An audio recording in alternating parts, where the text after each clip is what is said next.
Se juntan dos cosas. Veníamos hablando del tema de dar, de ofrendar, pero también hablamos un poco de Jesucristo que entrega su vida por nosotros. Así que en el día de hoy vamos a seguir viendo nuestro tema. Ya terminamos en este domingo, pero también quisiera que lo pudiéramos empapar en cuanto a lo que Jesucristo dio, cómo Él lo dio y cómo Él vivió, porque precisamente ese es nuestro ejemplo.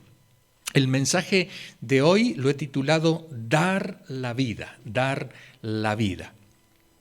Y en la Biblia hay varios pasajes que nos hablan no solamente de dar económicamente, sino dar otra cosa, dar el tiempo, dar los pensamientos, dar las emociones, dar la compañía.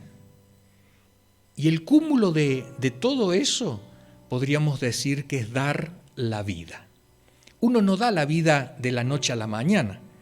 Cuando Jesucristo estuvo aquí en la tierra, Él comenzó a mostrar ese perfil de dar y empezó a avanzar en ese perfil de dar.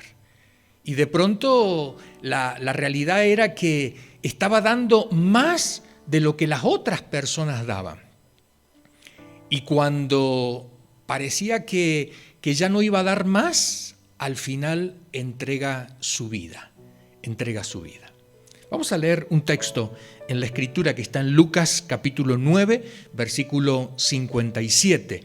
Dice, mientras iban caminando, alguien le dijo a Jesús, te seguiré a donde quiera que vayas. Entonces Jesús le dijo, las zorras tienen sus madrigueras y las aves tienen sus nidos, pero el Hijo del Hombre no tiene un lugar donde descansar la cabeza.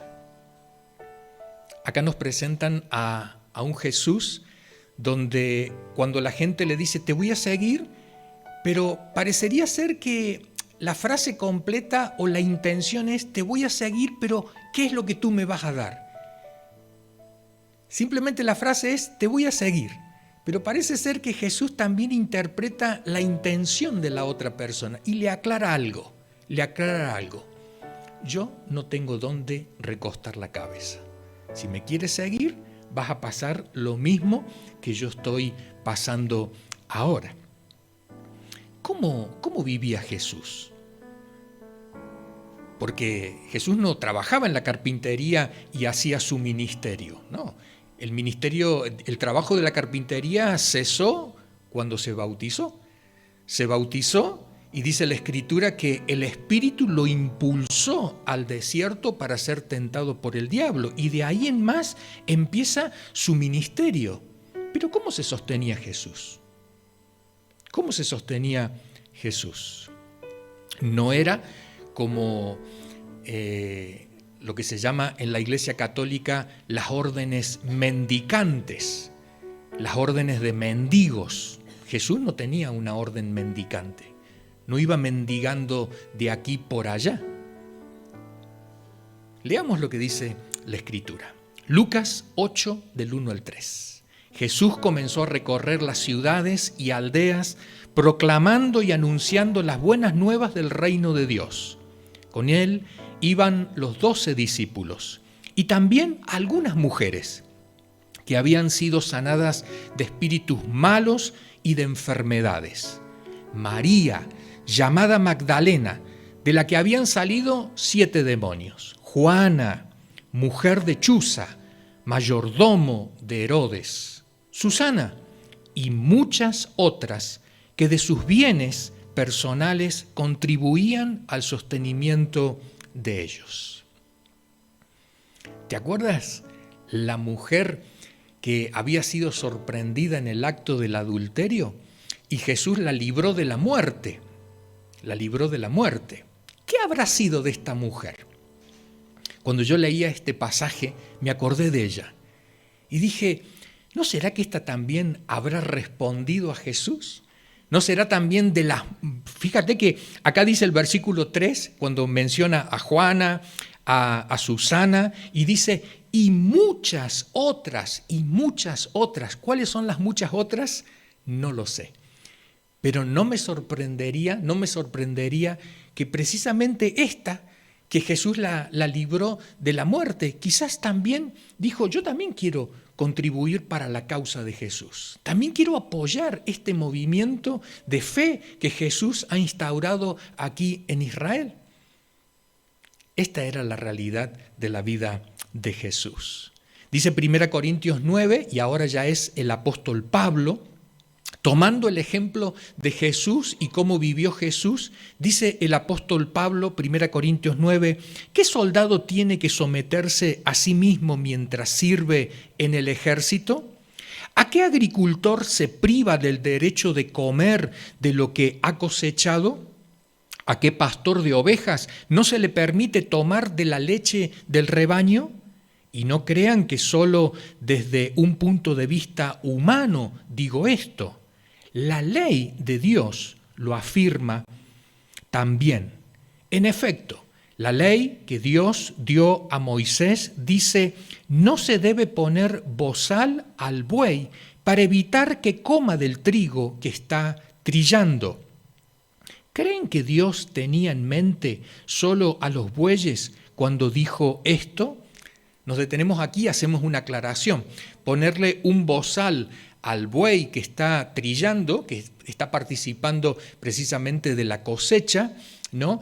Es como decirle, mira, estamos cosechando, pero tú ni se te ocurra comerte un granito de lo que estamos cosechando, ¿no? Sino que a medida que iba cosechando, más vale, si el buey tenía hambre, comía de eso que se estaba cosechando, ¿no? De ahí viene la expresión no ponerle un bozal al buey que está trabajando en el campo, porque claro, también necesita comer de ese campo, de esa cosecha. Y sigue diciendo la Escritura, versículo número 10, ¿no estaría pensando también en nosotros? Se pregunta el apóstol Pablo. Dios ha pensado en los bueyes, pero también, ¿no será que habría estado pensando en nosotros? Claro que sí. A los que aran y trillan debe permitírseles alentar la esperanza de recibir parte de la cosecha. Nosotros hemos plantado la semilla espiritual en ustedes. ¿Será demasiado pedir que a cambio recibamos de ustedes el sustento material? Esta es la pregunta que hace el apóstol Pablo a los corintios, como planteándoles, nosotros le hemos dado lo espiritual, ¿vosotros nos podríais ayudar en lo material a nosotros? Es la pregunta que hace Pablo, y la respuesta es lógica, claro que sí, ¿no? Y recordemos, Jesucristo lo practicó de esa manera. Por eso cuando Jesús los envía de dos en dos, les dice que no lleven mucho para el camino. ¿Por qué? Porque precisamente el obrero es digno de su salario. Y cuando lleguen a una ciudad, dice Jesús, lo que les sirvan, eso coman. A la casa donde les abran las puertas, ahí alójense. Esa era la idea. La idea es, te estoy dando una ayuda espiritual, seguramente que tú me vas a acompañar a mí en mis necesidades materiales. Lo experimentó Jesús, se lo enseñó a los discípulos y el apóstol Pablo también lo enseña como práctica. Primera Timoteo 6, y quiero que mires las imágenes que están allí y a ver si piensas a qué te recuerda. Primera Timoteo 6, versículo 6, nos recuerda el apóstol Pablo lo siguiente. Y claro está que la religión es una fuente de gran riqueza, pero solo para el que se contenta con lo que tiene. Porque nada trajimos a este mundo y nada podremos llevarnos. Si tenemos qué comer y con qué vestirnos, ya nos podemos dar por satisfechos. Durante esta semana escuché una frase que me llamó mucho la atención y era precisamente porque le preguntaba a mi hija si su hijo, mi nieto, ya intentaba abrir las manos y me dice, no, no, papá. Dice, todavía tiene los puños cerrados, bien cerrados. Y es verdad, el niño cuando nace con sus puños cerrados, ¿no? Es una forma de cerrarse en su entorno, ¿no? Cuando abre la mano es cuando se empieza recién a abrir al entorno y ya empieza a tratar de descubrir lo que hay a su alrededor. Mientras tanto, es él solo y su mamá solamente, ¿no? Y entonces ese puño cerrado significa que está cerrado para todo. Pero escuché una frase que me llamó mucho la atención en esta semana, pensando en lo que me había dicho mi hija. La frase decía así: nacemos con los puños cerrados porque no traemos nada. Y nos vamos de esta vida con las manos abiertas porque no podemos llevarnos nada. Y es una realidad esto, es una realidad. Todo lo que nosotros ahora tenemos en nuestra mano, recordemos que lo hemos venido juntando y acumulando a lo largo de los años. Pero cuando nos vayamos, cuando ya partamos a la presencia de Dios, tendremos que soltarlo todo, tendremos que soltarlo todo. Muchas veces trato de hacerles un ejercicio a aquellas personas mayores que pasan por la consulta y le digo, practiquemos. Me dice, ¿qué voy a practicar yo si ya soy anciano? No, le digo, vamos a practicar lo que significa morirnos. No, no me hable de eso, me dice. Mira, le digo, hay que prepararse para la muerte, hay que prepararse. Como cristianos también tenemos que prepararnos. Y yo quisiera preguntarle, ¿qué es lo que usted va a dejar aquí? ¿Qué es lo que usted va a dejar? Y muchas personas dicen, me cuesta reconocer que no me puedo llevar nada, me cuesta reconocerlo. Y esta es una realidad del ser humano. A todos nos cuesta soltar, a todos nos cuesta soltar. Pero precisamente cuando uno abre la mano, como Jesucristo abrió su mano y se entrega, es aquella persona que cree que está bajo el control de Dios, que Dios lo maneja todo, lo sabe todo, lo controla todo, y entonces uno se puede dejar caer en sus brazos. Cada vez que tú piensas en lo que tienes, en lo que has acumulado, en lo que has venido juntando a lo largo de los años, piensa que un día también tú y yo vamos a tener que abrir la mano y soltarlo. Habrá que dejarlo. Y esto nos lo recuerda el apóstol Pablo. Por eso, veamos lo que dice el texto a continuación. Sigue diciendo Pablo, en cambio, los que quieren hacerse ricos caen en la tentación como en una trampa y se ven asaltados por muchos deseos insensatos y perjudiciales que hunden a los hombres en la ruina y la condenación. Porque el amor al dinero es raíz de toda clase de males, y hay quienes, por codicia, se han desviado de la fe y se han causado terribles sufrimientos. Está la trampa puesta y nosotros nos decimos a nosotros mismos, yo no voy a caer. Pero que el otro cayó, el otro habrá caído, pero yo no voy a caer. Y el apóstol Pablo lo presenta a la tentación como una trampa. Es una trampa que el dinero de pronto nos puede causar. Y podemos caer en esa trampa. Ahora, ¿qué tenemos que hacer para no caer en esa trampa? Hay que volver a lo que dijo anteriormente el apóstol Pablo. Él dice lo siguiente en el versículo 8. Si tenemos qué comer y con qué vestirnos, ya nos podemos dar por satisfechos. Pregunto a todos los que hemos venido en este día domingo, ¿tenemos para comer? ¿Tenemos para vestirnos? Vale, la siguiente pregunta no me la respondáis, sino responderla por dentro. ¿Os dais por satisfechos? Esto es lo que dice el apóstol Pablo. Tendríamos que darnos por satisfechos. Pero muchas veces, claro, lo que vemos a nuestro alrededor nos incita a hacer lo mismo. Nos incita a caer en la trampa. ¿Y caer en la trampa qué significa? que de pronto vamos detrás de aquello que se llama dinero, fortuna, riqueza, prestigio, y no nos damos cuenta que perdemos la fe. Lo que perdemos es la comunión con Dios. ¿Que podemos tener ambas cosas? Claro que sí, podemos tener ambas cosas, pero tenemos que cuidarnos de no caer en la tentación de que el Dios dinero sea mayor que nuestro Dios de los cielos. Por eso dice la Escritura en el versículo 10, porque el amor al dinero es raíz de toda clase de males y hay quienes por codicia se han desviado de la fe y se han causado terribles sufrimientos. Proverbios 37, versículo que nadie tiene colgado en su casa, pero sería bueno tenerlo, ¿no? Solamente los valientes pueden tener estos versículos colgados en su casa, en el muro de su casa, en la pared de su casa. ¿Qué dicen estos versículos? Proverbios 30, versículo 7, solo te pido, dice el autor, a Dios, solo te pido dos cosas, no me las niegues antes de que muera.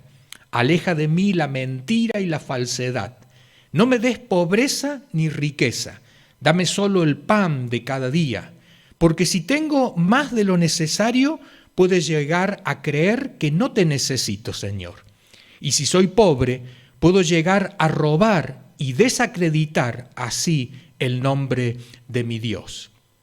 Es una petición difícil de hacer. No me des pobreza ni riqueza, dame solo el pan de cada día. Está en consonancia con lo que dice el apóstol Pablo. Si tenemos para comer, si tenemos para vestirnos, tenemos que darnos por satisfechos. Si Dios nos quiere dar más, seamos buenos administradores de eso más que Dios nos da, pero que no sea la prioridad en nuestra vida, Vuelvo a hacer la pregunta. ¿Te animas a decirle a Dios, dame solo lo necesario? ¿Te animas a decirle a Dios, no me des pobreza, no me des riqueza? La primera es fácil de decirle, no me des, Señor, pobreza. Pero la segunda, no me des riqueza. Esa es muy difícil de pronunciar, pero cada uno se conoce. Muchas veces algunos creyentes utilizan textos de la Biblia. Le gusta defender su postura con textos de la Biblia. Los otros días hablábamos con mi esposa y le digo, mira, hay textos para todo, pero en realidad cada uno busca los textos de la Biblia de acuerdo a su temperamento, de acuerdo a su personalidad. Hay algunos temperamentos que son muy dados, son aquellos que son personas que continuamente están dando, y buscan textos bíblicos para justificar ese dar. Pero hay otros temperamentos que son los temperamentos más tacaños, ¿sí? Les cuesta abrir la mano y buscan los textos precisamente que justifiquen que no abren la mano. Y en ese sentido no nos tenemos que equivocar, porque Dios es aquel que nos tiene que inspirar, es el Espíritu Santo que nos tiene que decir, abre tu mano. Y también tiene que ser el Espíritu Santo el que nos diga, cierra tu mano. Hay un momento para dar, pero hay otro para no dar. Y tenemos que en todos los momentos ser guiados por Dios, no por nuestra personalidad, no por lo que yo soy en el fondo, no, sino por lo que Dios quiere que yo sea. Y tenemos que ser parecidos a Cristo Jesús. Cristo Jesús es nuestro mayor ejemplo de dador. ¿Por qué?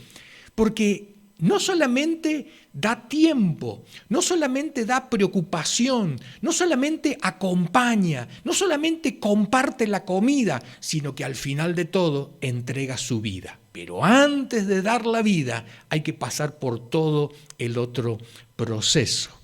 Imagínate si Dios te dice, eres candidato para dar tu vida, pero antes tienes que dar todo lo otro. Antes tienes que dar todo lo otro. Todo lo otro que dio Jesús lo preparó precisamente para llegar al final de su ministerio y poder decir, entrego mi vida. Seguimos adelante en Mateo 7, porque muchas veces cuando nosotros decimos, Señor, no me des pobreza ni riqueza, pensamos que Dios nos va a hacer pasar las 1001 sufrimientos. Pero no, fíjate lo que dice Jesús en Mateo capítulo 7, versículo 7. Pidan y Dios les dará. Busquen y encontrarán. Llamen a la puerta y se les abrirá. Porque el que pide, recibe. Y el que busca, encuentra. Y al que llama a la puerta, se le abre. ¿Acaso alguno de ustedes sería capaz de darle a su hijo una piedra cuando le pide pan? ¿O de darle una culebra cuando le pide un pescado? Pues si ustedes que son malos saben dar cosas buenas a sus hijos, ¿cuánto más su Padre que está en el cielo dará cosas buenas a quienes se las pidan? Tú y yo continuamente reconocemos que todo viene de parte de Dios. Por eso le pedimos a Dios. Y Dios es un ser generoso en extremo, generoso en extremo. Desde darnos la vida hasta darnos todo lo que necesitamos para vivir a lo largo de la vida que Él nos ha dado. Es por eso que Jesús plantea lo siguiente, que no hay que tener temor de que si le pedimos algo a Dios, nos va a dar una piedra, nos va a dar una culebra o una serpiente, nos asusta un poquito más, ¿no? Sino al contrario, si le pedimos algo a Dios, siempre nos va a dar aquello que nos es útil para nosotros. ¿Cuántas veces tú y yo hemos reconocido algo? Si mi coche fuera más largo, no entraría en esta cochera. Si mi coche fuera más largo, entonces no podría aparcar aquí en este hueco pequeño que he encontrado. Si tuviera más hijos, ¿qué haría? Si tuviera más dinero, ¿cómo podría llevar adelante esto y aquello? Muchas veces aquellas cosas que Dios no nos da o nos limita, después con el tiempo justificamos y decimos, gracias Señor, porque si tendría esto, no sé cómo podría salir adelante. Es por eso que esa actitud de agradecimiento delante de Dios y decirle, Señor, gracias por lo que me has dado. Gracias por la casa que tengo, gracias por el coche que tengo, gracias por la familia que tengo, gracias por el trabajo que tengo, por los ingresos que tengo, gracias por los estudios que tengo, gracias Señor por los bienes materiales que tengo, por las personas que están a mi alrededor, te agradezco por ello, te agradezco por ello. Dios sabe por qué nos da esto y por qué no nos da aquello. Y con el tiempo tenemos que saber agradecérselo a Él. Pero no temamos, si le pedimos algo a Dios, Dios siempre nos va a sorprender. Nos va a dar más, como dice la Escritura, de lo que pedimos y entendemos. 1 Corintios 8. Habla de un dar, pero con otro matiz. Leamos lo que dice 2 Corintios 8, versículo 1. Hermanos míos, queremos contarles cómo Dios ha mostrado su amor y su bondad a las iglesias de la región de Macedonia. Estas iglesias han pasado por muchas dificultades, pero están muy felices. Son muy pobres, pero han dado ofrendas como si fueran ricas. Les aseguro que dieron todo lo que podían y aún más de lo que podían. Me voy a detener aquí por un momento. A lo largo de los años he visto algo en las iglesias y yo estoy seguro que tú también lo has visto. Y es que hay personas en la congregación que son realmente de un corazón abierto, son generosas. Pero no es que les sobre, sino que dan más allá de sus fuerzas. Dan, pero dan con alegría. Nunca están reclamando nada, sino al contrario, dan y cuando dan se sienten satisfechos. En otras palabras, parecería ser que cada vez que dan, sienten la satisfacción de que te han enriquecido. Y cuando pensamos en eso, tenemos que pensar en Jesús. Dice la Escritura que Jesús, siendo rico, se hace pobre para que con su pobreza fuésemos enriquecidos. Y cada vez que damos, hay que tener en mente ese pensamiento, enriquecer al otro, beneficiar al otro. Pero para beneficiar al otro, desde luego, yo me tengo que quedar con una porción menos, pero ese es el sentido. La Biblia no dice que Dios tenía en el cielo, Dios Padre, un montón de hijos y dijo, bueno, a ver, ¿cuál es el más vago, el que no hace nada? A ver, así lo envío a la tierra y a ver que muera sacrificado por la humanidad. La Escritura no nos presenta eso.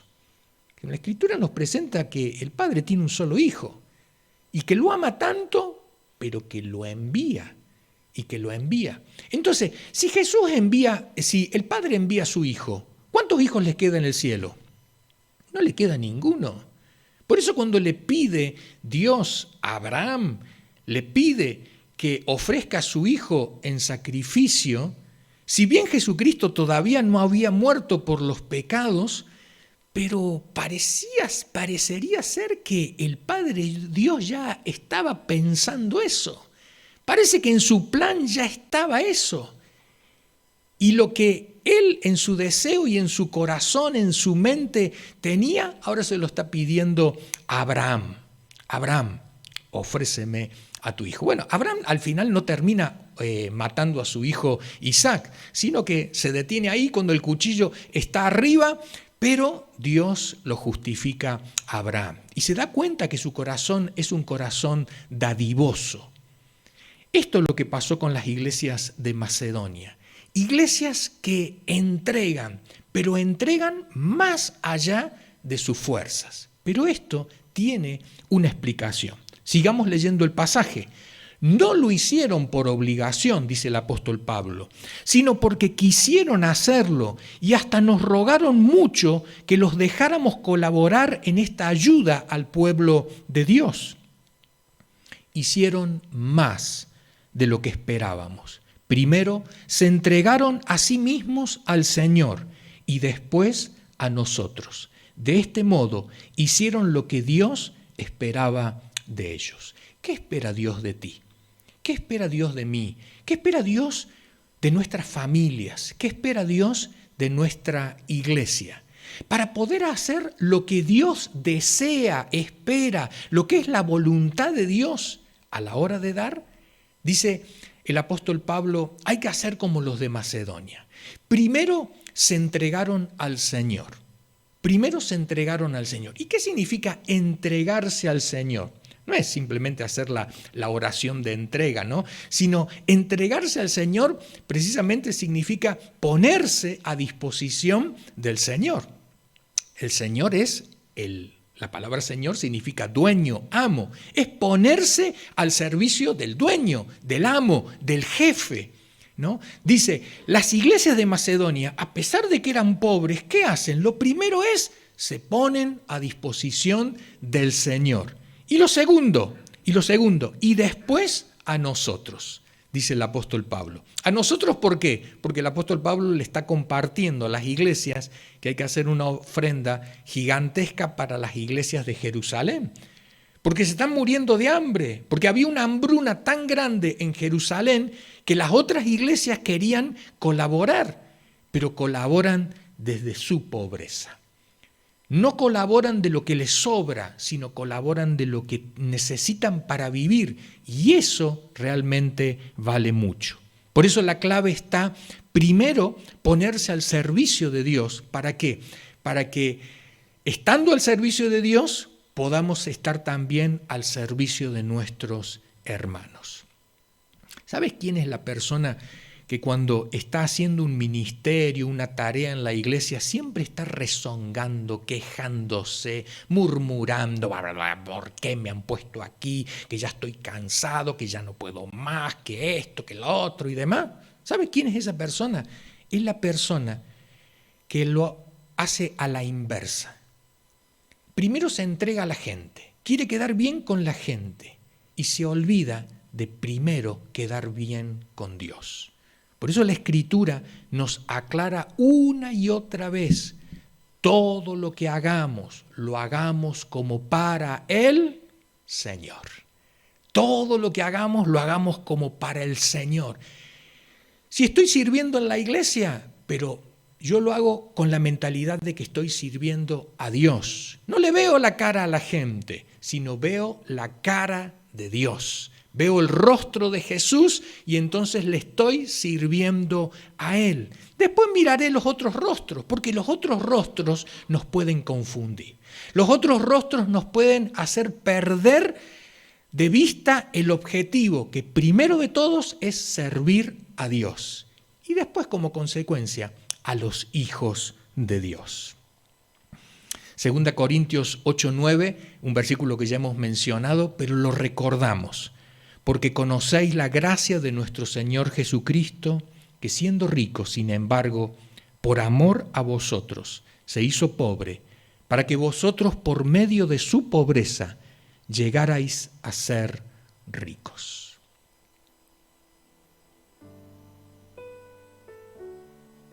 Este es nuestro Jesús. Es el Jesús que dice, mira, vengo para entregar mi vida, pero denme 3 años. Porque en 3 años no solamente voy al final a entregar mi vida, sino durante ese tiempo voy a entregar muchas otras cosas.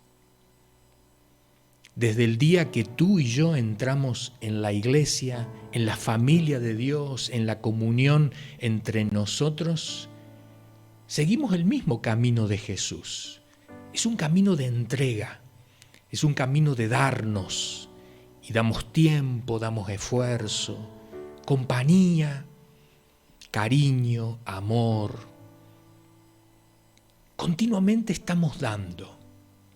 Damos también nuestro dinero, damos también de nuestro coche, de nuestra casa. Alojamos gente, les llevamos de un lado al otro, les acompañamos cuando están sufriendo, también cuando pasan necesidades.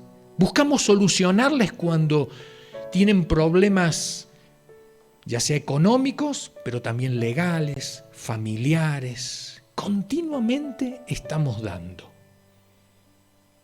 Jesucristo cada vez fue en aumento y dio más, y más, y más, hasta que al final va a entregar su vida. Nadie puede quitarme, dice Juan capítulo 10, versículo 18, nadie puede quitarme la vida, sino que yo la doy voluntariamente en sacrificio, pues tengo la autoridad para entregarla cuando quiera y también para volverla a tomar. Esto es lo que me ordenó mi Padre. Este texto muchas veces se interpreta como que Jesucristo entrega su vida, ¿no? O sea, en la muerte, pero después la vuelve a tomar en la resurrección. Pero precisamente no es así. Porque Él no se resucita a sí mismo. Dice la Escritura que el Padre Dios lo levanta. El Padre Dios lo levanta. Pero, ¿qué quiere decir entonces este texto? Este texto se entiende cuando Jesús está en la cruz y le dice, bájate de la cruz y creeremos en ti. Él podía bajarse. Es cuando los discípulos le dicen, no queremos que mueras. Él mismo podría decir, bueno, me regreso. Es cuando está en Getsemaní y le dice, Padre, si es posible, pasa de mí esta copa. Y el Padre le dice, no. Él bien pudo haber dicho, bueno, pero yo no la voy a tomar. Él bien pudo haber dejado el camino de la entrega. Y esto es muy importante entenderlo, porque todos nosotros como cristianos, todos, tenemos la posibilidad de dar, pero también de decir no doy. Cada uno es responsable. Cada uno puede decir no te doy tiempo o sí te doy mi tiempo. No te doy mi cariño o sí te doy mi cariño. No comparto esto contigo o sí lo comparto. O como dice al final el apóstol Juan, así como Jesucristo dio su vida por nosotros, nosotros tendríamos que dar nuestra vida por nuestros hermanos. Pero eso si cada uno quiere. Es una decisión propia de cada uno. No va a estar Dios por detrás diciendo, no, dame, dame, dame. Dios no va a decir eso, al contrario. Si nos queremos parecer a Dios, desde luego vamos a aspirar a esto. Por eso es muy importante entender que Jesucristo en cualquier momento pudo haber dicho, hasta aquí no más. Me detengo, no avanzo más. Pero Él, por su propia voluntad, dijo, no, voy a continuar. Aunque sea solo, voy a continuar. Aunque nadie me acompañe, aunque todos me abandonen, voy a continuar. Y eso es precisamente lo que el Espíritu Santo de Dios puede hacer en la vida de cada uno de nosotros para que podamos llegar al final. ¿Cuál es el final de Jesús? Dice Hechos 2:32, a este Jesús Dios lo resucitó y de ello todos nosotros somos testigos, exaltado por el poder de Dios. ¿Cómo termina la vida de Jesús? ¿Cómo termina?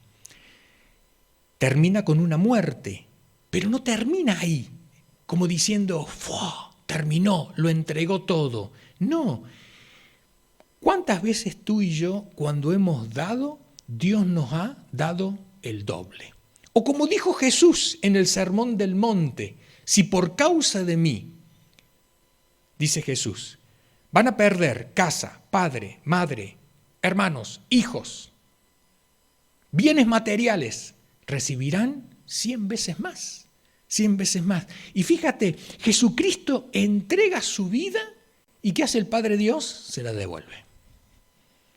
Se la devuelve. Esto me hace parecer mucho a Abraham. Abraham va a entregar a su hijo y está ahí sufriendo, ¿no? Con toda esa tensión de lo que significa. Y Dios dice, te lo devuelvo. Te lo devuelvo. ¿Y cuántas veces? Cada vez que hemos dado para Dios, Dios nos ha devuelto mucho más. Por eso el texto del Antiguo Testamento que dice, quien le da al pobre, le presta a Dios. Quien le da al pobre, el pobre no te puede devolver, dice la Escritura, le presta a Dios. Al final es Dios quien te lo va a devolver. Dejamos en este momento pensando en esta frase. Tenemos que dar, pero al nivel de Jesús. Dar hasta dar la vida. Que el Señor nos ayude a poder lograrlo. Nuestro hermano Sebastián nos va a guiar en una canción, ¿sí? Adelante, Seba.